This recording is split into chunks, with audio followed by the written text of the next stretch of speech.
আমরা যেদিন পালিয়ে বিয়ে করলাম সেদিনে আমার সদ্য হওয়া শাশুড়ি স্ট্রোক করলেন। খবর পেয়ে আমার বিধু বর আমাকে মাঝ রাস্তায় একা ফেলে মায়ের কাছে চলে গেল। সেদিনে আমি জীবনের প্রথমবারের মতো বাস্তবতা ধাক্কাটা খেয়েছিলাম। কৈশোর বয়সে আহসানের সঙ্গে আমার প্রেমটা হয়েছিল আত্মীয়তার সূত্রে। আহসান আমার ফুফাতো বোনের চাচাতো ভাই, আমার ফুফুর ছোট ছেলে। জন্মানোর পর এক সপ্তাহের জন্য ফুফুর বাড়িতে থেকেছিলাম। সেখানেই আহসানের সঙ্গে আমার ঘনিষ্ঠতা বাড়ে। আমি তখন 10ম শ্রেণীতে উঠেছি সবে। আহসান এসএসসি শেষ করে টই টই করে ঘুরে বেড়াচ্ছে। বলা বাহুল্য আহসানের সৌন্দর্য ছিল নজর কাড়া। আমার কিশোরীর চোখে অনায়াসে গেঁথে গিয়েছিল সে। তবে আমি ছিলাম চূড়ান্ত আত্মকেন্দ্রিক ধরনের মেয়ে, তাই কিছুতেই আহসানের সঙ্গে সখ্য করতে পারছিলাম না।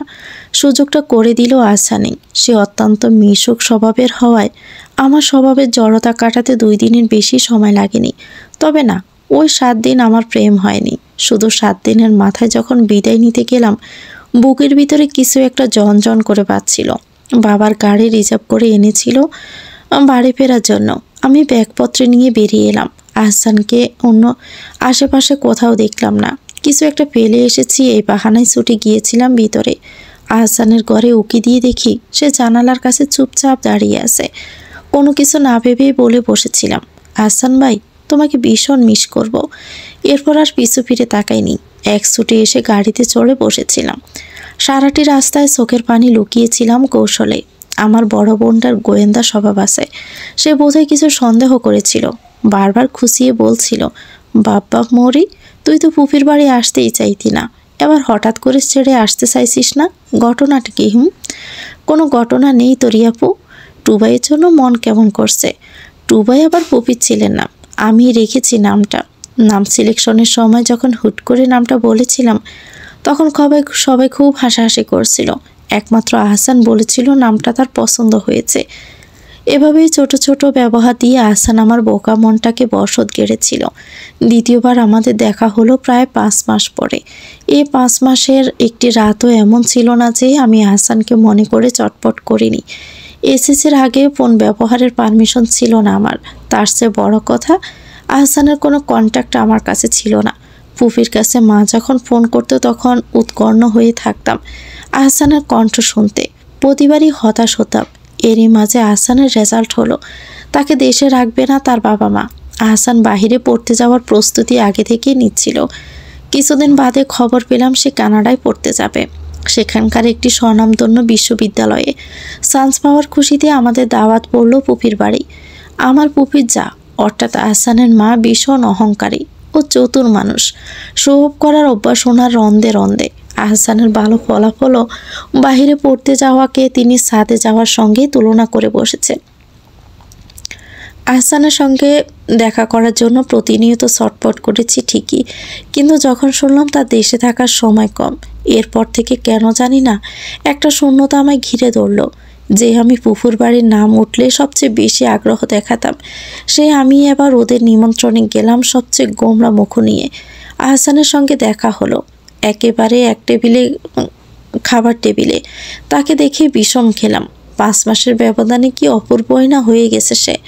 মনে মেনো কেন জানি না ভয় কাজ করতে লাগলো।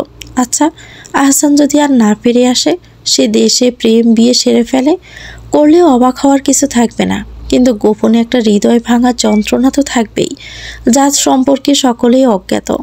এসব ভাবতে ভাবতে পোলাও লোকমাটা মুখে তুলে জর্জর করে কেঁদে ফেললাম আমি। সকলেই আমার কান্না দেখে হকচকিয়ে গেল। একমাত্র আহসানকে দেখলাম আমার দিকে তাকিয়ে আলতো করেই হাসলো। আমি বোধহয় সেই মুহূর্তে খুন হয়ে গিয়েছিলাম। আহসানের সঙ্গে আমার একান্ত কথা হয়েছিল সন্ধ্যায়। আহসান তার খয়েরি ঠোঁটে দুষ্ট হাসি ঝুলিয়ে বলেছিল, মৌরি, তুমি তখন কেন কেঁদেছিলে? আমি অপ্রস্তুত মুখে বলেছিলাম, কাঁদিনি তো, জালের চোখে পানি এসে পড়েছিল। আহসান ঝুঁকে এসে কণ্ঠ খাদে নামিয়ে বলে, জাল কোথায় লেগেছিল মনে? আমি চোখ বুজে নিয়েছিলাম। চোখে পানি এসেছিল পুনরায়। এরপর অনুভূতি নিয়ে আর কোনো রাগ ঠাগ ছিল না। সে ক্ষণকে আমি আমার জীবনের শ্রেষ্ঠ সময় ভেবে নিয়েছিলাম, আর ধরে নিয়েছিলাম ওর থেকে দূরে থাকলে বোধহয় মরেই যাব। হায়, ভাগ্যের কি নির্মম পরিহাস। এরপরে কতগুলো বছর ওকে ছাড়া দিব্যি বেঁচে আছি। আহসানের সঙ্গে আমার প্রেমের স্থায়িত্ব ছিল মাত্র 1 সপ্তাহ। ওর ফ্লাইটের আগে একটা সপ্তাহ আমি বহু কায়দা কানুন করে পুপির বাড়িতে রয়ে গিয়েছিলাম। অপরিপক্ক বুদ্ধি, অপরিপক্ক অনুভূতির জোয়ারে উথাল পাথাল মন আমার। আহসানকে হারানোর ভয়ে কাটা হয়ে থাকতাম। যেন কত যুগ পুরনো প্রেম আমাদের। এমন সুরে বলতাম, তুমি তো ও দেশে গেলে আমায় ভুলেই যাবে। আহসান আমার হাত ধরেই বলতো, তুমি আমার মনের মাঝেই থাকবে। বলা তো প্রশ্নই ওঠে না। আমার কেন জানি না আহসানের কথা বিশ্বাস হতো না, কারণ ওর মেধা, যোগ্যতা ও রূপের প্রতি মেয়েদের দৃষ্টি সদা তীক্ষ্ণ থাকতো। একদিন বড়দের আড্ডায় কথা উঠেছে। ফুফি বললেন, ছেলে দূরে পাঠাচ্ছেন ভাবি? যদি আর না ফিরে আসে, সাদা চামড়া বিয়ে করে বসত গড়ে ওই দেশে। আহসানের মা তখন আত্মবিশ্বাসের সঙ্গে বলেছিলেন, আমার ভাইয়ের মেয়েটা আর একটু বড় হলে দূরে পান চিনি করিয়ে ফেলবো। রোজা তো পরের বছরেই কানাডায় যাবে। দুটিতে কাছাকাছি থাকলে আমার আর চিন্তা কোনো নেই। রোজা আপু আমার চেয়ে 2 বছরের বড়, আহসান ভাইয়ার কাজিন। এই মেয়েটির প্রতি আহসান ও তার পরিবারের স্নেহ আমায় মনে হুল ফোটাতো। সে দেখতে সুন্দরী, উচ্চবিত্ত পরিবারের মেধাবী মেয়ে। সেই থেকে আমার মাঝে অনিশ্চয়তা কাজ করতে থাকে। নিজেকে অযোগ্য ভেবে আহসানের থেকে অভিমানে সরে যেতে চেষ্টা করি। আহসান আমার অবহেলা সহ্য করতে পারল না। সে যে আমার প্রতি লয়াল তা প্রমাণ করতে হুট করে দুজনে সিদ্ধান্ত নিলাম, গোপনে সম্পর্কের স্বীকৃতি দিব, যেন দূরে গেলেও একজন আরেকজনের থাকি। প্রসঙ্গত আমার বয়স তখন 16 এবং আহসানের 19। আহসানের ফ্লাইটের 7 দিন আগে আমরা লুকিয়ে বাড়ি থেকে বেরিয়ে গেলাম। বিয়ের ব্যবস্থা আহসানই করেছিল। আমি তখন আতঙ্ক উত্তেজনার ঘোরের মাঝেই ছিলাম। বিয়েটা কিভাবে হয়েছিল কিংবা আদৌ হয়েছিল কিনা ঠিক মনে করতে পারি না।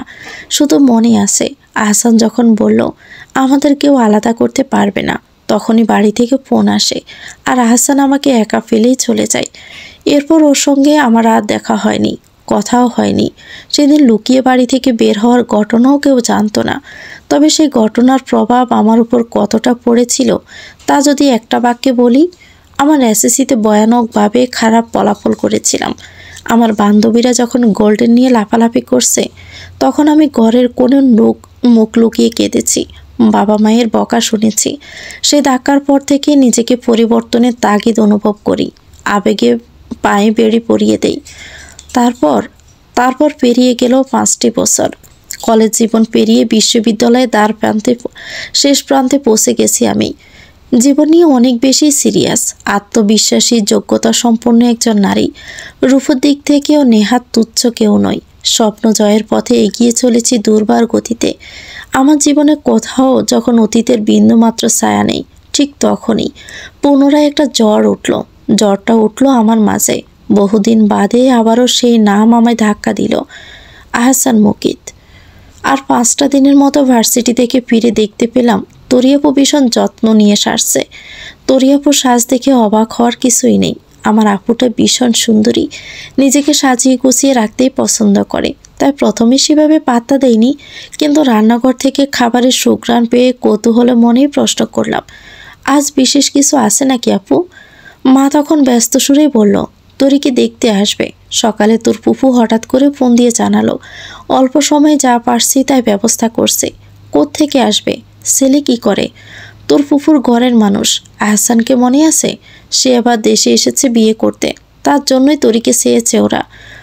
জবাবে আমি স্তব্ধ হয়ে দাঁড়িয়ে রইলাম। আহসান মুকিত, এত কিছুর পরে কোন মুখে আমার বোনের দিকে নজর গেল তোমার? তরি আপু আমার চেয়ে 2 বছরের বড়। আমাদের স্বভাবের মিল খুব সামান্যই। তরি আপু চঞ্চল, আমি চঞ্চল না হলেও একেবারে ধীরস্থির নই। যাকে বলে প্রয়োজন বুঝে ব্যবহার করা।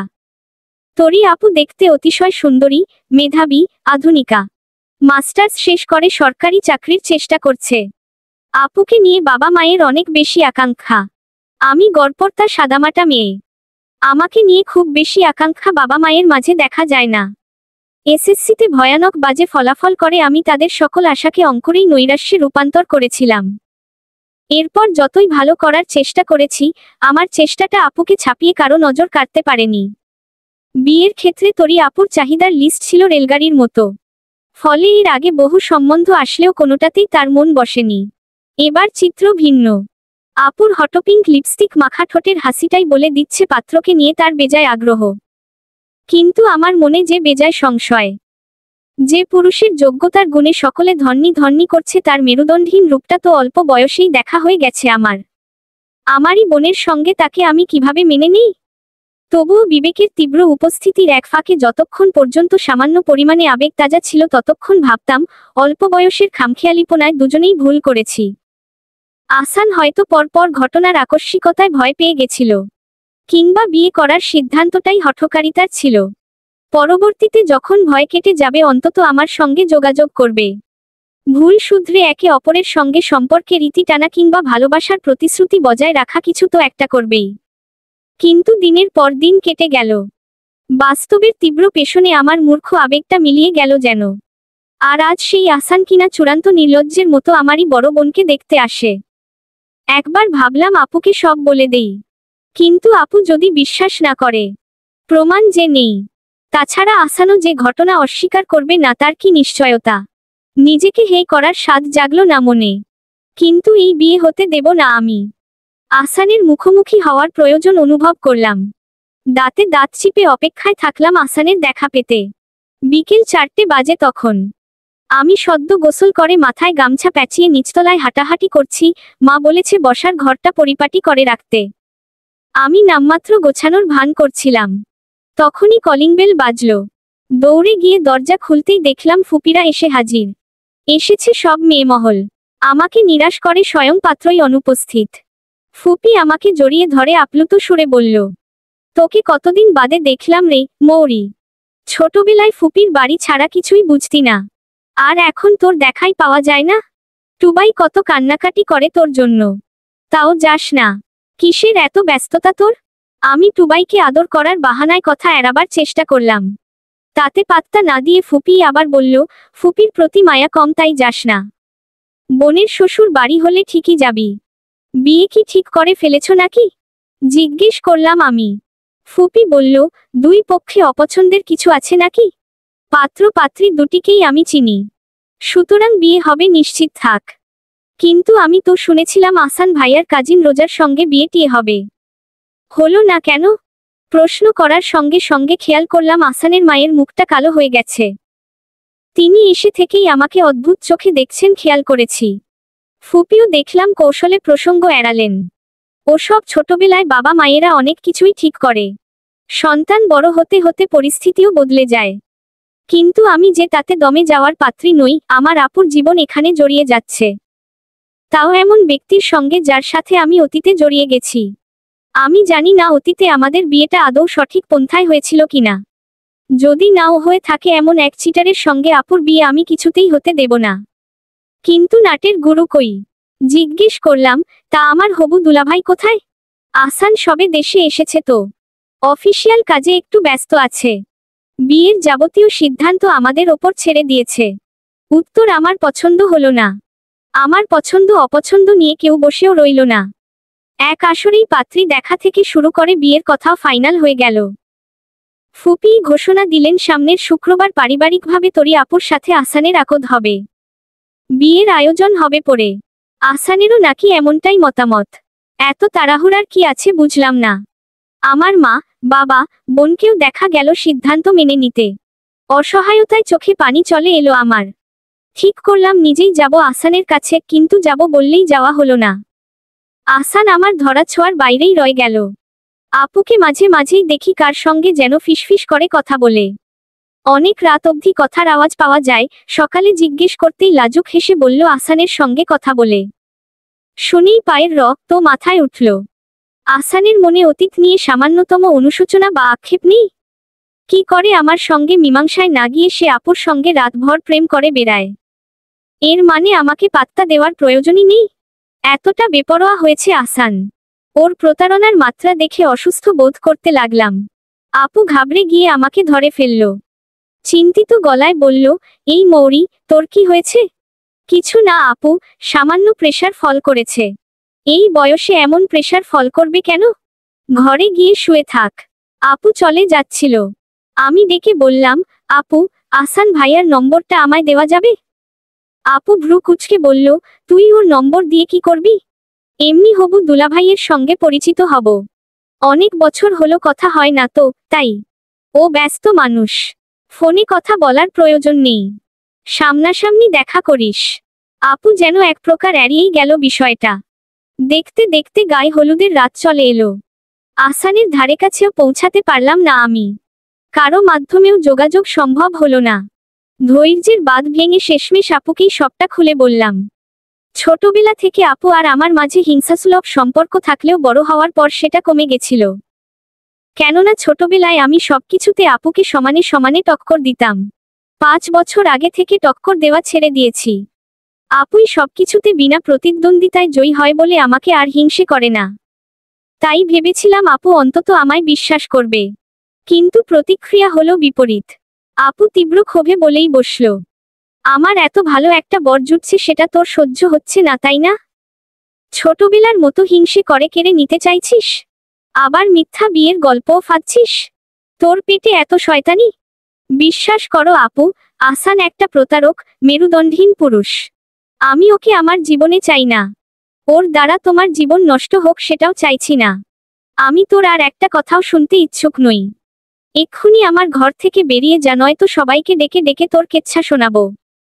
কোনোদিকেই সুবিধা করতে না পেরে আমি হাল ছেড়ে দিলাম। পরদিন দুপুরে যথারীতি ফুপির বাড়ির সদস্যরা কাজী নিয়ে আমাদের বাড়িতে এলো। সাথে এলো সেই সুদর্শন প্রতারক, যাকে দেখে আমার শরীরের প্রতিটি লোমকূপ কাঁপছিল। কাল রাতেই মনে মনে প্রতিজ্ঞা করে ফেলেছি, আজ হাটে হাড়ি ভাঙব। দুই পরিবারের সামনে আহসানের মুখোশ টেনে ছিঁড়ব। এতে আমার সম্মান যায় যাক, তবুও ওকে ছাড়ব না। কিন্তু পরিস্থিতি বদলে গেল মুহূর্তেই। হঠাৎই সারা বাড়িতে খবর ছড়িয়ে পড়ল তোরি আপুকে খুঁজে পাওয়া যাচ্ছে না। পার্লারে বউ সাজতেন গিয়ে আপু আর ফেরেনি। সকলের মুখে মুখে বাতাসের বেগে প্রবাহিত হলো আপু পালিয়েছে। কিন্তু আমি এই বিষয়টি কিছুতেই হজম করতে পারছি না। কার সঙ্গে পালাবে? কেনই বা পালাবে? আহসান তো আপুর পছন্দের মানুষ। সমীকরণ মিলছে না। তবে আপু যে আমার ভাগের সুখটুকু নিয়ে পালিয়েছে তা নিয়ে কোনো সন্দেহ রইল না। কেননা পাত্রীর খোঁজে যখন সকলেই দিশেহারা, তখন স্বয়ং পাত্র মহাশয় সকলের খোঁজাখুঁজি স্থগিত করার নির্দেশ দিল। সঙ্গে আরও বলল, বিয়ে না করে এই আসর থেকে উঠব না আমি। আমি অবাক হয়ে সরাসরি তার চোখের দিকে তাকাতেই দেখলাম এত সব চিন্তিত মুখের মাঝে আহসান চিন্তাহীন মুখে বসে আছে। ফুপি বললেন, পাত্রী না পেলে বিয়ে করবি কিভাবে? আহসানের মা গর্জে উঠে বললেন, ওই মেয়েকে আমি আর ছেলের বউ করব না। এমন সময় সুর বদলালেন আমার ফুপা।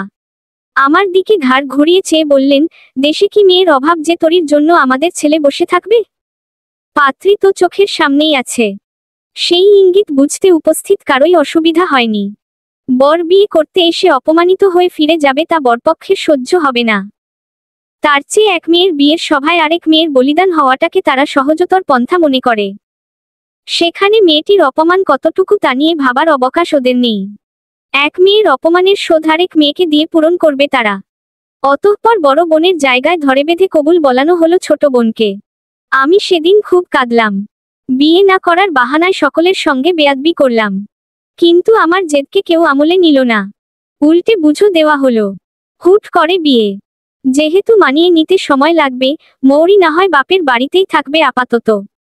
আমার সেই মুহূর্তে সবাইকে চোখের বিষ মনে হলো। কারো কথাই সহ্য হচ্ছিল না। এক প্রতারককে বিয়ে করার বেদনায় নিজেকে চূড়ান্ত ব্যর্থ মানুষ মনে হচ্ছিল। তার চেয়ে আপুই ভালো কাজ করেছে, পালিয়ে বেঁচেছে। ফুপিরা চেয়েছিল আমাকে আজ সঙ্গে নিয়ে যাবে। কিন্তু বিয়ের কার্যাদি শেষ হবার সঙ্গে সঙ্গে আমি ঘরে এসে দরজায় খিল দিয়েছিলাম। অগত্যা আমাকে ছাড়াই বরযাত্রী ফিরে গেছে। কিন্তু নিয়ম অনুযায়ী বাসররাত যাপনের জন্য আহসান আমাদের বাড়িতে থেকে গেছে। ইচ্ছের বিরুদ্ধে বিয়ে দেওয়ায় বাবা মা কেউই আমাকে কিছু বলতে পারছেন না। অবশ্য এখানে বাবা মায়ের কিছু করারও ছিল না। আমার সব আত্মীয় মানসম্মানের ভয় দেখিয়ে তাদের কাবু করে ফেলেছিল। বুঝিয়েছিল এখন আহসানের মতো ভালো পাত্র হাতছাড়া করলে পরে আমার বিয়ে দিতে বাবা মাকে বেগ পেতে হবে। বড় বোন পালিয়ে গেছে, এটার দুর্নাম আমার জীবনটাকেও ভোগাবে। সব দিক থেকে দিশেহারা বাবা মা তাই অসহায়ের মতো ওদের কথা মেনে নিয়েছে। বাড়ি ফাঁকা হয়ে যাবার পর মা বেশ কয়েকবার এসে দরজা ধাক্কাল। যা কিছু ঘটে গেল তা নিয়ে আমাকে বুঝো দিতে চাইছিল, বেশ বুঝতে পারলাম। তবুও দরজা খুললাম না। একা একা মাঝরাত অবধি কান্নাকাটি করলাম। এরপর সিদ্ধান্ত নিলাম জীবনটা নষ্ট হতে দেব না। বিয়ে হয়েছে মানে আর কোনো গতি নেই এমনটা ভাবছি কেন? সঙ্গে সঙ্গে মনের দুর্বলতা কেটে গেল। দরজা খুলে বাইরে আসতেই দেখলাম আসান আমার দরজার দিকে চেয়ে স্থির হয়ে বসে আছে, যেন আমারই অপেক্ষায় আছে সে। বসার ঘরে আসান একা, বাবা মা আশেপাশে নেই। আমি দৃপ্ত পায়ে এগিয়ে আসানের মুখোমুখি হলাম। পাতলা দাড়ি গোঁফ গজানো সেই কিশোর আসান এখন ক্লিন শেভ করা সুদর্শন পুরুষ। আগে তার চোখে যে নিষ্পাপ চাহনি দেখতে পেতাম এখন আর সেটা নেই। দুর্বুদ্ধ দৃষ্টি। অবশ্য হবেই তো, যার মনে মনে শয়তানি তার চোখের ভাষা নিষ্পাপ হবে আশা করাও বোকামি। আমি আগে পিছে বাক্য ব্যয় না করে সরাসরি বললাম, দেখুন, যা কিছু হয়ে গেছে তার একটা সুস্থ সমাধানে আসতে চাই আমি। এভাবে আসলে হয় না। আসান আমার কথার পিঠে জবাব দিল, এভাবে হয় না বলেই তো সঠিক পন্থায় সমাধান করে ফেললাম। তার মানে আরো 5টি বছর আগে যে গোপনে আমার বউ হয়েছিল, আজ তাকে সামাজিকভাবে বউয়ের স্বীকৃতি দিলাম। আমি হতবুদ্ধি হলাম ক্ষণিকের জন্য। হায়, এই কথায় হয়তো আমি সুখের সাগরে ভাসতাম, যদি সে প্রতারক না হতো, যদি আজকের বরযাত্রী আমার জন্যই আসতো, যদি আসানের সঙ্গে সেই পুরনো সুতোটা আজও রঙিনভাবে জুড়ে থাকত। তার কিছুই হয়নি। ফলে কথাটা আমার কাছে প্রহসন বই আর কিছুই মনে হলো না। তার চরম নির্লজ্জতায় অন্তরের তিক্ততা আরো খানিকটা বাড়ল। ব্যঙ্গ করে বললাম, যাক, আপনার তাহলে মনে আছে সেই বিয়ের কথা। আমি তো ভেবেছিলাম আপনার স্মৃতিশক্তি দুর্বল। আসান গম্ভীর গলায় বলল, দুর্বলতা স্মৃতিশক্তির ছিল না, দুর্বলতা ছিল পরিস্থিতির। যাক, বাইরে দাঁড়িয়ে এইসব আলোচনা করা শোভনীয় নয়। ভেতরে চলো, কথা আছে। আসানের স্বাভাবিকতা আমার গায়ে আগুন ধরালো। চিবিয়ে চিবিয়ে বললাম, কেন? বাসর করার সময় পেরিয়ে যাচ্ছে। সে তো অবশ্যই যাচ্ছে, তবে তুমি ভয় পেও না। 5 বছর ধরে যেহেতু ধৈর্য ধরতে পেরেছি, আর একটু সময়ও পারবো। বলেই আসান ঠোঁট টিপে হাসল। ওর কথাগুলো আমার কাছে সস্তা রসিকতা মনে হলো। আসান আমার জবাবের অপেক্ষা না করে ঘরে ঢুকে গেল। আমিও পিছু পিছু এসে বললাম, গিরগিটিও আপনাকে দেখে লজ্জা পাবে। এতদিন ধরে রাত দিন আমার বোনের সঙ্গে প্রেম করে এখন আবার আমার সঙ্গে চেষ্টা করছেন। আসান খাটে হাত ছড়িয়ে বসল। চোখে চোখ রেখে বলল, ওর সঙ্গে যদি প্রেমই করতাম তবে তোমায় বিয়ে করতে এত নাটক করতাম? আমি ভ্রু কুঁচকে ফেললাম, নাটক? আবার কিসের গল্প ফাঁদছেন? আসান উঠে এসে মুখোমুখি দাঁড়ালো। আমার একটা হাত ধরে বলল, নাটক করার মানুষ আমি নই, মৌরি। হাত সরিয়ে ধমকে উঠলাম আমি, আরে চিনি চিনি। কে কতটা নাটক করতে পারে সব চেনা হয়ে গেছে আমার। তুমি কিচ্ছু চেনো না, জানো না, মৌরি। তোমাকে বোঝাতে পারবো না বলেই আগে দেখা করার রিস্ক নিতে চাইনি। ও আচ্ছা, তাই বুঝি আমাকে পাওয়ার শখে আমার বোনকে বিয়ে করতে গেছিলেন? ভেবেছিলেন বড় মেয়েটাকে পেলে ছোটটাকে ফ্রিতে মিলবে? আমার উত্তেজিত স্বরের বিপরীতে আসান শান্ত গলায় বলল, আমি তোরির জন্য প্রস্তাব পাঠাইনি। দেশে ফেরার আগেই তোমার কথা বলে রেখেছিলাম। কিন্তু আমার পরিবার ব্যাপারটা গোলমাল করে ফেলেছে। তোমার জায়গায় তরিকে ভেবে নিয়েছে। অবশ্য এখানে দোষটা আমার পরিবারেরও না, তাদের ভুলটা বোঝানো হয়েছে। আমি কিছুতেই আসানের কথা মানতে চাইলাম না। একের পর এক প্রশ্ন ছুড়তে লাগলাম, এখন এটা নিশ্চয়ই বলবেন না যে বিয়ের একদিন আগেও জানতে পারেননি পাত্রীটা তরি আপু? তখন কেন প্রতিবাদ করেননি? আর ধরে নিলাম জানতেনই না। তবুও আপনি ভাবলেন কি করে 5 বছর পর এসে উদয় হলেই আমি আপনাকে মেনে নেব? আসান গভীর চোখে চেয়ে বলল, তার জন্য তোমাকে শুরু থেকেই সবটা জানতে হবে। শুনবে? এরপর আমার সামনে উন্মোচিত হলো এক অজানা গল্প, যা আমার কল্পনারও বাইরে ছিল। আমি যেদিন আবেগের বশবর্তী হয়ে তোমায় বিয়ে করতে চাইলাম, সেদিনের মতো ভয় আর কোনোদিন পাইনি। হুট করে সিদ্ধান্তটা নিয়েই মনে হয়েছিল কাজটা ঠিক হচ্ছে না। আমাদের বয়সটাও পরিণত না, আর না তোমাকে আগলে রাখার যোগ্যতাটুকু হয়েছে। সদ্য এইচএসসি পাশ করে বাইরে পড়তে যাওয়ার প্রস্তুতি নেওয়া ছেলের বিচক্ষণতা আর কতটুকুই বা মজবুত। একবার ভাবলাম কথা ফিরিয়ে নেই, তারপর আবার তোমাকে হারানোর ভয়, আর তোমার সামনে নিজেকে ভীতু প্রমাণ করতে চাইনি বলে দুঃসাহসটা করেই বসলাম। অল্প বয়সের আবেগ বলো আর ভালোবাসা বলো, আমি সত্যিই তোমায় সারা জীবনের জন্য নিজের করে চেয়েছিলাম। কিন্তু আমার জন্য আরো বড় একটা ধাক্কা তখন অপেক্ষা করছিল, বুঝতে পারিনি। কাজীকে ঘুষ দিয়ে বিয়ে সেরে ফেলার পরপরই জানতে পারলাম মা স্ট্রোক করেছে। স্ট্রোক করার কারণ আমার বাবা। অফিসের এক কলিগের সঙ্গে উনার ঘনিষ্ঠতার প্রমাণ এসেছে মায়ের কাছে, যা তিনি সহ্য করতে পারেননি। ছেলে হিসেবে আমিও পারিনি। একদিকে বাবার অধঃপতন, অন্যদিকে মায়ের মুমূর্ষু অবস্থা। আমার মাথা কাজ করছিল না। তাই তোমাকে রেখেই হাসপাতালে চলে যাই। বন্ধুকে বলেছিলাম তোমায় বাড়ি পৌঁছে দিতে, কিন্তু তুমি আমায় ভুল বুঝে একাই চলে গেছিলে। মায়ের একমাত্র সন্তান আমি। বাবার প্রতারণার পর আমাকেই অবলম্বন করেছিল মা। তখন যদি তোমার সঙ্গে আমার গোপন বিয়ের খবর প্রকাশ্যে আসতো তাহলে হয়তো আরেকটা ধাক্কায় ওনাকে আমি বাঁচাতে পারতাম না। তাই ভয়েই কিছুদিন তোমার সঙ্গে যোগাযোগ করিনি। পাছে মা সন্দেহ করে, পাছে কিছু প্রকাশ পেয়ে যায়। তাছাড়া তখন মাকে নিয়ে ছোটাছুটি ও বাবার সঙ্গে সমঝোতায় আমার মানসিক পরিস্থিতিও ছিল না তোমার সঙ্গে দুটো কথা বলে নিজের মনের অবস্থা জানাই। আমার সেটুকু বোধও ছিল না। তার ওপর 1 সপ্তাহ বাদে আমার ফ্লাইট। সব দিক থেকে কোণঠাসা হয়ে পড়েছিলাম। বাবার গোপন অন্যায়টি আমি আর মা গোপনই রেখেছিলাম। এমনকি একই বাড়িতে থাকা বাকি সদস্যরাও বুঝতে পারেনি। ভেবেছে আমি চলে যাব বলে মা মানসিকভাবে ভেঙে পড়েছে। বাবা আমাদের কাছে ক্ষমা চেয়েছিল, নিজেকে শুধরেও নিয়েছিল। তবে আগের সেই সম্মানটা আর ফেরত দিতে পারিনি। বিদেশের মাটিতে পা রেখেই আমি একটু স্বস্তি পেয়েছিলাম। অবকাশ পেয়েছিলাম তোমায় নিয়ে ভাবার। তোমার কাছে ফোন ছিল না সোশ্যাল অ্যাকাউন্ট। কাকিকে ফোন দিয়ে মাঝে মাঝে ইনিয়ে বিনিয়ে তোমার কথা জানতে চাইতাম। কাকি বলতো তুমি নাকি অনেকটা বদলে গেছো। বদলটা কেমন তা বলতো না। এরপর বহু প্রচেষ্টার পর তোমার বড় বোন অর্থাৎ তরির সঙ্গে যোগাযোগ করতে পারলাম। সোশ্যাল মিডিয়ায় আমাদের প্রায়ই কথা হতো। আমি তরিকে জানিয়েছিলাম তোমায় ভালোবাসি, তুমিও আমায় বাসো, কিন্তু তরি সেটা ভালোভাবে নেয়নি। তোমার সঙ্গে কথা বলার জন্য অনেক রিকোয়েস্ট করতাম। তরি শুরুতে বলতো তুমি ব্যস্ত, তুমি ঘুমিয়েছ। এরপর থেকে বলতে লাগলো তুমি নাকি আমার সঙ্গে কথা বলতে চাও না, আমাকে ভুলে যেতে চাও। আমি নাকি তোমার করা আবেগের ভুল। এমনকি একটি ছেলের সঙ্গে তোমার ছবি দেখিয়ে বলেছিল তুমি মুভ অন করেছ। ছেলেটি তোমার সহপাঠী বন্ধু ছিল। আমি শুরুতে বিশ্বাস করতে চাইতাম না, কিন্তু অন্য ছেলের সঙ্গে দেখলে মাথা ঠিক থাকতো না। রেগেমেগে আর তোমার খোঁজ নিতাম না। নিজেকে বোঝাতাম ওটা আমারও আবেগের ভুল ছিল। সময় যেতে লাগলো, কিন্তু তোমাকে আমি ভুলতে পারতাম না। দূর দেশে একাকী তোমায় ভাবতে ভাবতে দিন দিন যেন অনুভূতি আরো তীব্রতর হয়। তরি কিন্তু আমাকে নিয়মিত মেসেজ করত। আমার প্রতি ওর আকর্ষণ ছিল সেটা বেশ বুঝতে পারতাম। পাত্তা দিতাম না। আমার আগ্রহ ছিল তুমি কি করছো না করছো সেসবের প্রতি। একসময় সত্যিই আবিষ্কার করলাম আমার প্রতি তোমার কোনো আগ্রহ নেই। খুব জেদ হতো তখন। দূর দেশে আমি একা পড়ে পড়ে তোমার জন্য তড়পাচ্ছি আর তুমি আমায় ভুলে বিন্দাস উঠছো। এদিকে আমার মা কাজিন রোজার সঙ্গে আমার একটা স্থায়ী সম্পর্ক তৈরির প্রতি আগ্রহ দেখাচ্ছিল।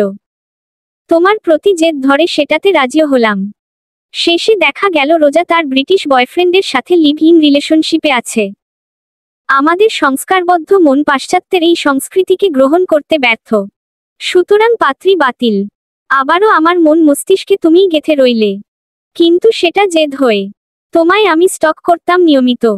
জেদটা বাড়ত, বই কমতো না। কি করে আমায় ভুলে যেতে পারলে তুমি? মা বিয়ের জন্য এবার জোরাজুরি শুরু করলে আমি নিজের ইগোটা সাইডে রেখে তোমার সম্পর্কে আরেকটু স্টাডি করলাম। জানতে পারলাম তুমি কোনো রিলেশনশিপে নেই। নিজেকে বোঝালাম আমায় হয়তো ভুলে গেছো, কিন্তু অন্যের তো হওনি। আমিই না হয় দেখি শেষ চেষ্টা করে। তখনই তোমার ফুপি অর্থাৎ আমার কাকিকে জানালাম তার ভাইয়ের ছোট মেয়েকে বিয়ে করব। কিন্তু এখানে কাকিকে ভুল বোঝালো তরি। কাকি যখন বলল ভাইয়ের মেয়ে বউ করবে তখন তরি নাকি আগ বাড়িয়ে বলেছে তার সঙ্গে আমার 5 বছর ধরে নিয়মিত যোগাযোগ। আমি ওর খোঁজখবর নেই। মৌরির সম্বন্ধে নাকি আগ্রহই নেই আমার। তখন কাকি ধরে নিল তরিকেই আমি চেয়েছি, হয়তো বলতে বা শুনতে ভুল হয়েছে। বিয়েটা অল্প সময়ে সারতে চেয়েছিলাম এবং তোমার সঙ্গে আগেভাগে দেখা করতে চাইনি, কারণ আমার ইচ্ছে ছিল সামাজিক স্বীকৃতি দেওয়ার পরই তোমার কাছে অতীত নিয়ে কৈফিয়ত চাইব বা নিজের দিক থেকেও দেব, যেন তুমি খোঁটা দিয়ে আগের সম্পর্কটা অস্বীকার করতে না পারো। এদিকে আমার অনুপস্থিতিতে বিয়ে ঠিক হয়ে গেল তরির সঙ্গে। সেদিনই আমি জানতে পারি সবটা। প্রথমে তরিকেই ফোন করেছিলাম এই কাজটা কেন করলো জানতে। তরি ইনিয়ে বিনিয়ে বলতে লাগলো সে আমায় পছন্দ করে, আর মৌরির চরিত্রে সমস্যা আছে ইত্যাদি। আমার খটকা লাগে তখন। তরি যে চালাকি করেছে সেটা বুঝতে পেরে ওর ব্যাপারে খোঁজ নিয়ে জানতে পারি ওর একাধিক ছেলের সঙ্গে গভীর সম্পর্ক। আমি প্রমাণ জোগাড় করলাম আগে, সাথে শতভাগ নিশ্চিত হলাম অতীতে তোমার সম্বন্ধে তরি আমাকে সব মিথ্যাই বলে গেছে। এখন এক মেয়ের সঙ্গে বিয়ে ভেঙে আরেক মেয়েকে চাওয়াটা দুই পরিবারে জটিলতা সৃষ্টি করবে জেনেই আমি তরিকে বোঝাচ্ছিলাম বিয়েটা ভাঙতে এবং দুজনে একসাথে বসে পরিবারকে বোঝাতে। তরি রাজি হচ্ছিল না, উল্টে থ্রেট দিচ্ছিল বিয়ে না করলে আমায় দোষারোপ করে নোট লিখে ইসা ঈদ করবে। শেষমেশ কাল রাতে ওকে আমি কি দেই বলি আজ বিয়ের আসরে যদি ওকে বউ সাজে দেখি তবে সবার সামনে ওর চরিত্রের কদর্যতা ফাঁস করে দেব। তখন বিয়ে তো হবেই না, কাউকে মুখও দেখাতে পারবে না। তরি ভয় পেয়ে রাজি হয়ে যায়, বিনিময়ে মোটা একটা অ্যামাউন্টও দাবি করে। আমি তোমার বাড়িতে আসার আগেই ওকে অ্যামাউন্টটা দিয়ে এসেছি, কাকাকে আগেভাগে সব জানিয়েছিলাম যেন তরি পালিয়েছে শুনে উনি পরিস্থিতি নিয়ন্ত্রণে আনতে পারেন। আর আমি জানতাম আজ রাতে এই মুহূর্তটা আমার জীবনে আসবে, সমস্ত ভুল বোঝাবুঝির অবসান ঘটবে। সবটা শুনে আমি স্তব্ধ হয়ে বসে রইলাম, তৎক্ষণাৎ কোনো প্রতিক্রিয়া খুঁজে পাচ্ছিলাম না। আহসান কথা শেষ করে হাঁপিয়ে উঠল, আমার হাতটা পরম আদরে টেনে নিয়ে বলল, তোমাকে আমি আজও ভালোবাসি মৌরিফুল। তখনই দরজায় সজোরে করাঘাত পড়তে লাগলো। ছুটে গিয়ে দরজা খুলতেই মা বললেন, পাশের অঞ্চলের ব্রিজের নিচে এক নারীর মৃতদেহ পাওয়া গেছে। দেহের সঙ্গে থাকা ফোন থেকে মাত্রই কল করে সে খবর জানানো হয়েছে। কথাটা বলেই মা তরি আপুর নাম করতে করতে জ্ঞান হারালেন। চাঞ্চল্যের ঝড়ো হাওয়ায় বিধ্বস্ত আমরা রাত 3টায় পৌঁছেছিলাম সেই ব্রিজের কাছে, কিন্তু গিয়ে কাউকে পাইনি। যে লোক ফোন করেছিল তাকে পুনরায় কল করা হলে জানালো পুলিশ এসে লাশ নিয়ে গেছে। বাবা মায়ের শক্তি কিংবা মনোবল ছিল না ছোটাছুটি করার। তাদের বাড়িতে রেখে আমি আর আহসান বেরিয়ে যাই গের উদ্দেশ্যে। যাওয়ার পথে বারবার বলছিলাম, আমার বোনের কিছু হলে সেই দায় আপনি এড়াতে পারবেন না আহসান। আহসান আমার অভিযোগের বিপরীতে কিছু বলতে পারেনি। আমরা গেলাম পৌনে 4টার দিকে। আহসান কার সঙ্গে যেন যোগাযোগ করল। এরপর একজন দায়িত্বরত পুলিশের উপস্থিতিতে আমরা গে প্রবেশ করলাম। গা গোলানো গন্ধ ও স্বল্প আলোয় গে 3টে লাশ দেখতে পেলাম। 1 ঘন্টা আগে আনা লাশটার সাদা কাপড়টা সরাতেই ভয়ে চিৎকার করে উঠলাম আমি। কি বিভৎস করে রেছে, মুখটা পর্যন্ত চেনা যাচ্ছে না। মুখ চেপে বাইরে এসে বমি করে ফেললাম। আহসান আমার মাথা চেপে ধরেছিল তখন। নিজের ওপর নিয়ন্ত্রণ এনে দায়িত্বরত পুলিশের এসআইকে জানালাম। উনি আমার আপু নন। Are you sure? হ্যাঁ, কারণ গতকাল বিয়ে উপলক্ষে আপু 2 হাত ভরে মেহেদি পরেছিল। এই লাশের হাতে কোনো মেহেদি নেই। আমার কথায় আহসানও যেন অভিযোগের দায় থেকে সাময়িক মুক্তি পেয়ে হাঁপ ছেড়ে বেঁচেছিল। এসআইকে উদ্দেশ্য করে বলল, উনি কিভাবে মারা গেছেন কিছু জানা গেছে? এসআই বললেন, অবস্থা তো দেখলেনি, মুখটাকে অ্যাসিডে সে দেওয়া হয়েছে। বাকিটা ময়নাতদন্তের পর জানা যাবে। আহসান জোর দিয়ে বলল, আপনারা এই বেওয়ারিশ লাশটার ব্যাপারে তদন্ত করুন। লাশের সঙ্গে যেহেতু তরির ফোন পাওয়া গেছে, তার মানে মেয়েটির সঙ্গে কোনো না কোনোভাবে তরির যোগসূত্র আছে। আহসানের কথায় আমি চমকে উঠলাম, সবকিছু ধাঁধা লাগছিল। আহসান আমার হাতটা ধরে বলল, তরির খোঁজ বের করা যাবে। এখন বাড়ি গিয়ে বাবা মাকে খবরটা জানাতে হবে। উনারা হয়তো অতিরিক্ত চিন্তায় অসুস্থ হয়ে পড়েছেন।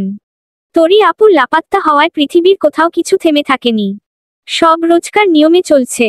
শুধু থমকে গেছে বাবা মায়ের হাসি এবং আমার আর আহসানের সম্পর্কটা। আমাকে বাড়ি পৌঁছে দিয়ে আহসান সকালেই নিজের বাড়ি চলে গেছিল। এরপর প্রতিদিনই একবার করে আসে, আমাদের খোঁজ নেয়, বাবা মাকে আশ্বাস দিয়ে বলে তরির খবর জোগাড় করে আনবে।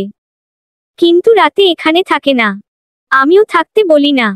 ফুপি বারবার আমাকে শ্বশুর বাড়ি যাওয়ার জন্য বললেও আহসান এ নিয়ে কিছু বলে না। বাবা মা আমার ওপর মহা বিরক্ত, কিন্তু জোর করে বিয়ে দিয়েছেন মনে করে কিছুই বলতে পারেন না। আহসান যে প্রতিদিন এসে শুধু খোঁজখবর নিয়ে চলে যায় তা নয়। আজ বিকেলের কথাই বলা যাক। দুপুরে খেয়ে দিয়ে ভাত ঘুম দিয়েছি। ঘুম ভাঙতেই দেখি আহসান আমার পায়ের কাছে বসা। ওর একটা হাত আমার পায়ের আঙুল ধরে আস্তে আস্তে টানছে। আমি ঘুম ভেঙে লাফিয়ে উঠতেই সে হেসে বলল, 5 বছরে তোমার ঘুমের ধরন একটুও বদলায়নি দেখছি, এখনো হা করে ঘুমাও। লজ্জা পেলাম কিছুটা, তেতে উঠে বললাম, কারো ঘরে ঢুকতে নক করতে হয় জানেন না? যে কেউ আর বউ তো এক না। তোমার হাত পায়ের গড়ন কিন্তু একই আছে, চিকন ও লম্বা আঙুল, উজ্জ্বল ত্বকে বড় বড় পশমগুলো আরো সুন্দর দেখাচ্ছে। আমি তড়িঘড়ি হাঁটুর কাছে উঠে আসা পায়জামাটা নামিয়ে নিলাম। এই লোক কি আমার ঘুমের সুযোগে এভাবে খুঁটিয়ে খুঁটিয়ে দেখেছে? আর্দ্রতায় জড়িয়ে গেল সত্তা। গম্ভীর গলায় বললাম, নজর হেফাজত করুন। করব, অন্য মেয়েদের বেলায়। উত্তর দিয়ে আহসান উঠে দাঁড়ালো। আমাকে তাড়া দিয়ে বলল, হাত মুখ ধুয়ে এসো। চিকেন তন্দুরি ও নানরুটি এনেছি, গরম গরম খেয়ে নাও। এরপর এক জায়গায় নিয়ে যাব। কোথায়? গুরুত্বপূর্ণ। গেলেই জানতে পারবে। আহসান আমায় নিয়ে গেল থানায়। এসআই এর থেকে জানতে পারলাম সেই বেওয়ারিশ লাশের খবর। মেয়েটির নাম চাপা। বাড়ি লালমনিরহাট।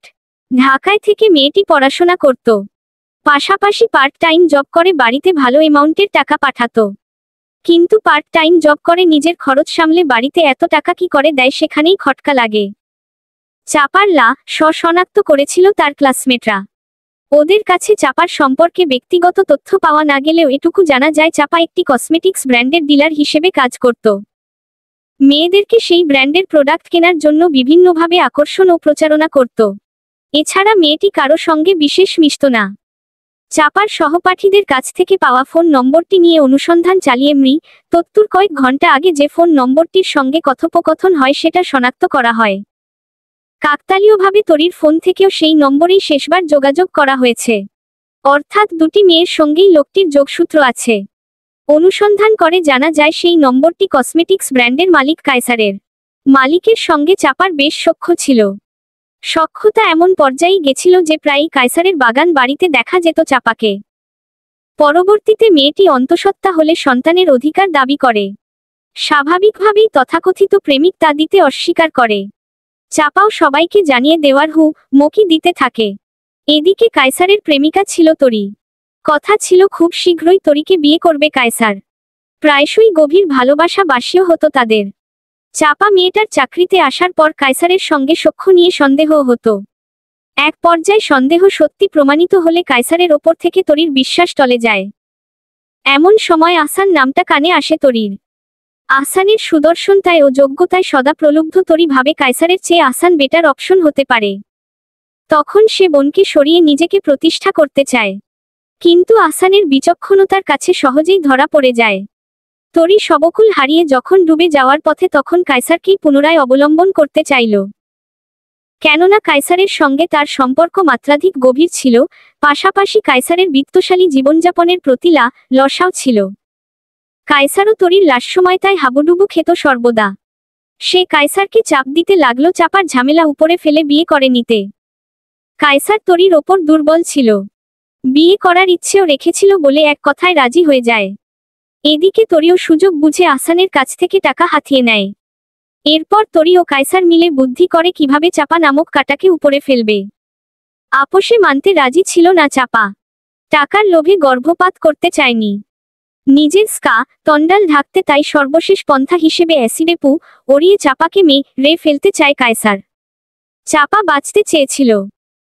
তত্ত্বা কারীর সঙ্গে স্তির আলামত পাওয়া গেছে। গর্ভের সন্তানের প্রমাণও মিলেছে। কায়সারকে তার করার পর সে সবটা স্বীকার করে নিয়েছে। তরিকে খুঁজে পাওয়া যায়নি।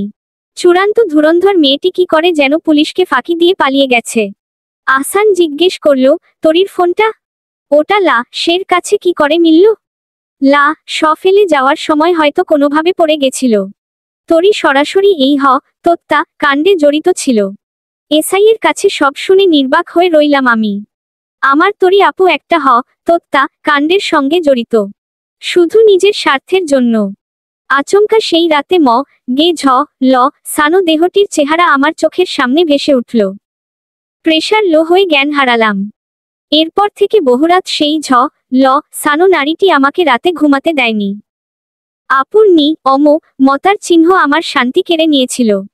আর অন্যদিকে শান্তি ফিরিয়ে দেওয়ার দায়িত্ব আহসান নিজ কাঁধে তুলে নিয়েছিল। ভালোবাসা যদি ফুল হয় সেই ফুলটি আমার জীবনে প্রথম ফুটিয়েছিলে তুমি। পরিস্থিতির পরিতাপে একসময় ফুলটা শুকিয়ে মরে গেছিল, কিন্তু গাছটা তো মরেনি। সে আবারও নির্দিষ্ট মৌসুমে যৌবনরস ফিরে পেয়েছে। প্রকৃতির নিয়মে হয়তো সেই গাছে ফুল আবার ফুটতি। ভাগ্যের মহিমান্বিত পালা বদলে এবারও ফুল হয়ে এলে তুমি, আমার মৌরি ফুল। আমি মালি হয়ে আজীবন এই ফুলটির পরিচর্যা করে যেতে চাই। অধিকার দেবে না আমায়? আহসান দিন দিন আমার কাছে তীব্র থেকেও তীব্রতর আকর্ষণ হয়ে উঠছে। কৈশোরে সে ছিল শুধুই সুদর্শন, মনে লাগা এক পুরুষ। যৌবনের এই পুরুষটি দায়িত্বশীল, কর্তৃত্বপ্রায়ণ, শীতল। অবশ্য আরও একটা রূপ প্রকট, প্রেমিক রূপ। এই যে পাশে বসে আমার একটা হাত মুঠোয় পড়ে সস্নেহে আবদার রাখল, তা ফেরানোর মতো পাষণ্ড আমি হতে পারিনি। ওর হাত ধরে শ্বশুর বাড়ি এসেছি। তবুও আমাদের মাঝে কিছু জোরতা ছিল। বহুদিন ফেলে রাখলে দেয়ালেও শ্যাওলা জমে, লোহাতেও জং ধরে। আমাদের মনেও অস্বস্তির কিছু ধুলো পড়েছিল। আমাদের না বলে আমার বললে বোধ হয় বেশিই ভালো হয়। কেননা আসানের দিক থেকে আমি সব সময় একটা নীরব আশকারা পেতাম। এক বিছানায় শুলেও শুরুতে এক কম্বলের নিচে আসতে চাইতাম না। কিন্তু সকালে উঠে দেখতাম দুজনে একই কম্বলের নিচে গুটিসুটি হয়ে ঘুমাচ্ছি। আমি প্রশ্ন করার আগেই সে ঘুম থেকে উঠতে উঠতে গম্ভীর গলায় বলে, জেগে থাকা অবস্থায় কম্বল চাই না। অথচ ঘুমালে পুরো কম্বল একা দখল করে নাও। বেচারা আমি শীতে কাতরাতে কাতরাতে টানাটানি করে অল্প একটু উষ্ণতা পাই। আমি লজ্জা পেয়ে যাই। সত্যিই কি ঘুমের মাঝে কম্বল নিয়ে টানাটানি করি আমি? কে জানে। তবে এর ফলেই একে অপরের সংস্পর্শে আসা হতো আমাদের। এরই মাঝে আমার কিছু সমস্যা প্রকট হচ্ছিল। এমনিতেই তোরি আপুর একের পর এক অপকর্ম আমার মানসিক শান্তি কেড়ে নিয়েছিল। সেই খুনের ঘটনার পর প্রধান আসামি কায়সারকে পুলিশ ধরতে পারলেও সহযোগী তোরি আপুর নাগাল পুলিশ পায়নি। আমার অতি চালাক আপু তাদের চোখে ধুলো দিয়ে নিরাপদে পালিয়ে যেতে পেরেছিল। সাথে নিয়ে গেছিল আমার মানসিক শান্তি। সমস্যার উৎপত্তি হয়েছিল আপুর অপকর্ম জানার পর থেকে। প্রায়ই ঘুমের মাঝে দুঃস্বপ্ন দেখে জেগে উঠতাম। স্বপ্নে দেখতাম চাপার ঝ, ল, সানো, লা, স আমার কাছে আপুর খোঁজ চাইতে আসত। সেই সব বিভৎস স্বপ্ন যেদিন দেখতাম, ভয় কেঁদে উঠতাম আমি। ঘুমাতে চাইতাম না। অবস্থার দিন দিন অবনতি হতে হতে একসময় আমি অন্ধকারকেই ভয় পেতাম। একা ঘরে থাকতাম না। সেই সময়টায় আহসানের যত্ন, আদর, ভালোবাসাগুলো আমি মন দিয়ে উপলব্ধি করতাম। ও আমাকে মানসিকভাবে অনেক বেশি আশ্বাস দিত। আমার ভয় কাটাতে অনেক রাত অবধি গল্প করত। ওর কথায় মজে গেলে আমি বাকি সব ভুলে যেতাম। কিন্তু ঘুমালে আবারও আমি সেই আতঙ্কে ডুবে যাই। এমনই এক তীব্র আতঙ্কের রাতে ঘুম ভেঙে লাফিয়ে উঠলাম আমি। ঘামে জামা ভিজে গেছে। আহসানের ঘুম বেশ পাতলা। আমার লাফিয়ে ওঠাতেই ওর ঘুম ভেঙে গেছে। আমার মাথাটা বুকে টেনে নিয়ে ও ঘুম ভাঙা ফিসফিস শব্দে বলল, আবার ভয় পেয়েছ? হু। চাপা। তোরি আপু। চুপ। আর বলতে হবে না। ওসব নিয়ে না ভেবে একটা রাত তো আমাকে নিয়েও ভাবতে পারো। আহসানের স্পর্শে আহ্বান ছিল। আমার দুর্বল চিত্তে লেপ্টে ছিল সমর্পণের গূঢ় ইঙ্গিত। সেই রাত আমায় ভয়ের থাবা থেকে অনেক দূরের এক সুখদিঘিতে নিয়ে গেছিল, যেখানে গা ভিজিয়ে আমি ও আহসান একে অপরকে আরো গভীরভাবে জানতে পারি। মাস দুয়েক বাদে টের পেলাম আমার গর্ভে নতুন প্রাণের অস্তিত্ব। দুঃস্বপ্ন দেখার রোগটা এবার নতুন মাত্রা পেল। আগে চাপার ঝ, ল, সানো, লা, স আসতো আপুর খোঁজ করতে। এখন চাপার গর্ভে বিলীন হওয়া সেই বাচ্চাটাও আসে আপুর খোঁজে। গর্ভকালীন সময়কার অনেক স্মৃতিই আমার স্পষ্ট মনে নেই। আহসান আমাকে এসব মনে করাতে চাইতো না দেখে বলতো না। তবে ফুপির কাছে শুনেছি আমি তখন অস্বাভাবিক হয়ে গেছিলাম। উগ্র আচরণ করতাম। সবসময় মনে হতো কেউ আমার বাচ্চাকে কেড়ে নেবে। সম্পূর্ণ গর্ভাবস্থা আমি চিকিৎসার ওপরে ছিলাম। আমার মেয়ে তাহিন জন্মানোর পর অবশ্য আমি অনেকটাই স্বাভাবিক হয়েছিলাম। এরপর আহসান আর দেশে থাকতে চাইল না। যে প্রতিষ্ঠানে ও পড়াশোনা করেছে সেখানেই রিসার্চ করার অফার লেটার পেয়ে আমাকে আর তাহিনকে সঙ্গে নিয়ে উড়াল দিল। সকাল সকাল তাহিনকে স্কুলে পাঠানো আমার কাছে একটা যুদ্ধের সমান। শীতের সকালে মেয়েটার ঘুম ভাঙতে চায় না। যাও আদরে আহ্লাদে ঘুম ভাঙ্গাই দেখা যায় নাস্তাটা করতে অনীহা। হাজারটা আদরে বাঘকে ভুলিয়ে মুখে 2 গ্রাস খাবার দিয়ে টিফিন প্যাক করে বাসের কাছে ছেড়ে দিয়ে আসি। এরপর আমার এক টুকরো অবসর। আজ অবশ্য অবসরের একজন সঙ্গী আছেন। ভদ্রলোকের আজ অফিস নেই।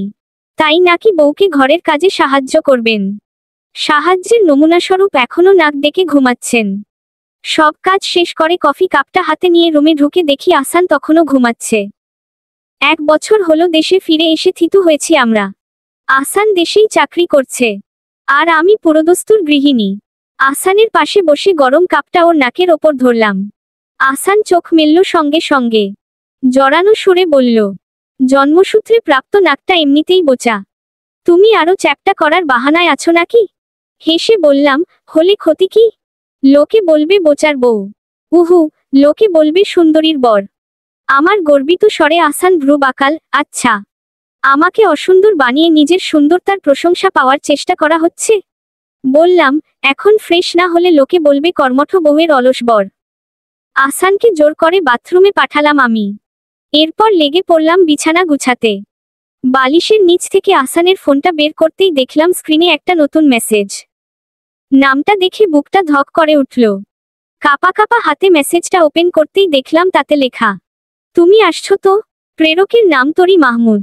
আমি তীব্র বিস্ময় কিছুক্ষণ থম ধরে রইলাম। এরপর ওপরের মেসেজ চেক করতেই দেখলাম গতকাল রাতের দুটো কথোপকথন। কাল দুপুরে দেখা করতে এসো। আমি অপেক্ষায় থাকবো। আসবো। আসানের ছোট্ট জবাব। বাথরুমের ছিটকিনি খোলার আওয়াজে ফোনটা রেখে দিলাম। ও গোসল সেরে বেরিয়েছে। বললাম, আজ দুপুরে আমাদের বাইরে খেতে যাওয়ার কথা। আসান আমার গালে একটা চুমু খেয়ে বলল, আজ সম্ভব হচ্ছে না সোনা। আর্জেন্ট কাজ পড়ে গেছে। তবে সন্ধ্যায় মাস্ট। তাহিনকে নিয়ে একসঙ্গে বের হব। আমার মুখ দিয়ে আর জবাব এলো না। আসান ব্যস্ত হাতে পোশাক পরে বাইরে যাওয়ার জন্য তৈরি হয়ে নিল। বের হওয়ার আগে আবারও আমার গালে একটা চুমু খেয়ে বলল, খুব বেশি দরকার না হলে যেতাম না। মন খারাপ করো না। ফিরব শীঘ্রই। আসান বেরিয়ে গেল। 5 মিনিটের ব্যবধানে আমিও বের হলাম। আসানের ফোন থেকেই দেখা করার লোকেশন জেনেছি। সেটা একটা হাসপাতাল। আপু আর আসান হাসপাতালে কেন দেখা করছে তা নিয়ে মনে সংশয় জমেছে। তার চেয়েও বেশি উত্তেজনা কাজ করছে এটা জানতে যে এতদিন বাদে তরি আপু কোথা থেকে এলো। আর আসানের সঙ্গেই বা তার যোগাযোগ কি করে হলো। হাসপাতালে ঢুকে একটু থতমত খেয়ে গেলাম। এখানে ওদের কোথায় খুঁজব? রিসেপশনিস্ট মেয়েটির কাছে জানতে চাইলাম তরি মাহমুদ নামে কোনো পেশেন্ট ভর্তি আছে কিনা। মেয়েটি উত্তর দিল, আছেন। আপনি পেশেন্টের কে হন? আমি মৌরি মাহমুদ, তরি মাহমুদের বোন। রিসেপশনিস্ট আমাকে কেবিন নম্বর জানিয়ে দিল। 4 তলার সর্বদক্ষিণের কেবিনে ঢুকে আমি থম ধরে গেলাম। এ কাকে দেখছি? আমার সেই সুন্দরী তরি আপু? নাকি শুকিয়ে হাড়ের সঙ্গে চামড়া বসে যাওয়া এক কঙ্কাল? আসান আমার দিকে পিঠ দিয়ে বসেছিল। তরি আপুর হতভম্ব দৃষ্টি অনুসরণ করে আমায় দেখতে পেয়ে অপ্রস্তুত হয়ে গেল। আমি কেবিনে ঢুকে সবার আগে জিজ্ঞেস করলাম, আপুর কি হয়েছে? তরি আপু মুখ ঢেকে কেঁদে উঠল। আসান রাখরাখ করার অবকাশ না পেয়ে সত্যিটা জানাতে বাধ্য হলো। সপ্তাহখানেক আগেই তরি আপুর সঙ্গে যোগাযোগ হয় ওর। আপু নিজেই যোগাযোগ করে। জানায় 6 বছর পালিয়ে বেরিয়ে অবশেষে আপুর পালানোর সময় ফুরিয়েছে। উদ্দাম জীবনের ফলস্বরূপ 5 বছর ধরে আপুর দেহে এইচআইভি ভাইরাস বাসা বেঁধেছিল। এতগুলো বছর ধুকে ধুকে অবশেষে ডাক্তার জানিয়েছে আপুর সময়কাল ক্ষীণ। বিদেশে উন্নত চিকিৎসার জন্য যাওয়ার অবস্থা ছিল না। কেননা পুলিশের খাতায় আপুর নাম আছে। দেশেই লুকিয়ে যেটুকু সম্ভব চিকিৎসা করতে পেরেছে। এখন সেটাও অকার্যকর হওয়ায় আপু দিশেহারা হয়ে গেছে। কায়সারের কাছ থেকে পালিয়ে আপু নিজের অনন্য সৌন্দর্য দিয়ে একজন কুখ্যাত অন্ত্রাশীর গার্লফ্রেন্ড হয়েছিল এতদিন। লোকটির রাজনৈতিক প্রভাব থাকায় আপুকে ঝামেলায় পড়তে হয়নি। আপু লোকটির কাছে নিজের অসুখের ব্যাপার লুকিয়েছিল। কিন্তু 1 বছর আগে সেই লোক এই অনিরাময়যোগ্য রোগের কথা জানতে পেরে আপুকে তাড়িয়ে দিয়েছে। এখন আপুর সবকুল হারিয়ে দিশেহারা অবস্থা। বাবা মায়ের কাছে ফিরে যাওয়ার মুখ নেই, আমার সামনে দাঁড়ানোর মুখ নেই। তাই আসানকেই ডেকেছিল সাহায্যের জন্য। কিন্তু আসান নিজের অপারগতা জানিয়ে দিয়েছে। আপু তবুও মানতে চাইছিল না বলেই আসান আজ দেখা করতে এসেছে। আমি আসানকে নিজের চেয়েও বেশি বিশ্বাস করি। তাই অতীতের মতো চোখে না দেখে, কানে না শুনে নিজের মতো কিছু ভেবে নেইনি বা মনের মাঝে কোনো হীন চিন্তা ঠাঁই দেইনি। আমি দুর্বল পায়ে হেঁটে আপুর পাশে বসলাম। ঝাপসা চোখে দেখলাম আপুর বেঁচে থাকার আহাজারি। মৌরি, মৌরি রে, আমি বাঁচতে চাই। আমাকে তোরা বাঁচা। হুট করে চোখের সামনে ভেসে উঠল চাপার সেই সানো দেহটি। ভেজা গলায় ফিসফিস করে বললাম, চাপাকে মনে আছে আপু? সেও এভাবেই আমার স্বপ্নে এসে বেঁচে থাকার আকুলতা প্রকাশ করত। আপুর অনুতপ্ত কান্নার বেগ বেড়ে গেল। আমি যেন ওর মাঝে চাপাকেই দেখতে পেলাম। মনে হলো সেই দুঃস্বপ্নগুলো আজ আমায় হালকা করে দূর হয়ে যাচ্ছে। সমাপ্ত। তহকলল।